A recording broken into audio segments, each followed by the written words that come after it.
toute action qu'on veut mener, il faut d'abord un diagnostic pour voir quel est l'état des lieux par rapport à la désertification.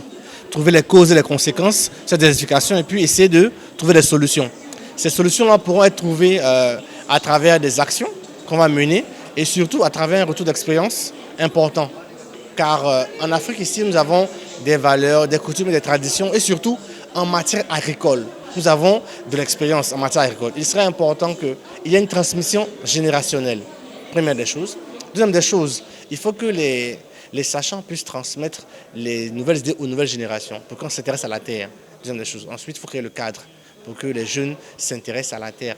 Car l'avancée du désert est plus un problème pour les futures générations, comme on le dit. C'est vrai qu'il y a déjà des actions qui sont menées en amont, mais jusqu'à la fin de la COP 15, je pense qu'il faudra qu'ensemble, on puisse trouver de nouvelles méthodes agricoles, de nouvelles méthodes de management de l'environnement. Et nous, au niveau de l'évaluation, qu'est-ce qu'on fait? Nous essayons de transmettre les bonnes pratiques, les échanges entre les jeunes, surtout dans le domaine de l'évaluation, pour qu'on ait des chiffres, des données, afin de prendre des décisions basées sur l'évidence. Car aujourd'hui, plus de décisions sur des on-dit ou bien des rumeurs. Il faut qu'on arrive à trouver des bons chiffres, de bonnes données, afin de prendre une bonne décision. Voilà ce que je pense en termes de première action à mener. Ensuite, il faudrait qu'on s'entende avec les partenaires sur comment est-ce qu'on va étape par étape pour atteindre les objectifs du développement durable. Vous savez qu'en termes d'objectifs, l'Afrique a une certaine pression par rapport à certains pays.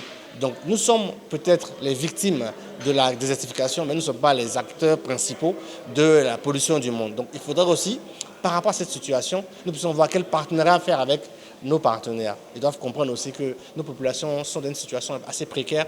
Plus on pollue à l'extérieur, plus l'Afrique encaisse, plus l'Afrique va poser des questions, plus l'Afrique aussi va demander des retours. Donc pour nous aujourd'hui, il est important que le partenariat change de sens, de deux, que les mentalités changent et que l'Afrique aussi prenne de bonnes décisions pour le développement et pour les générations futures.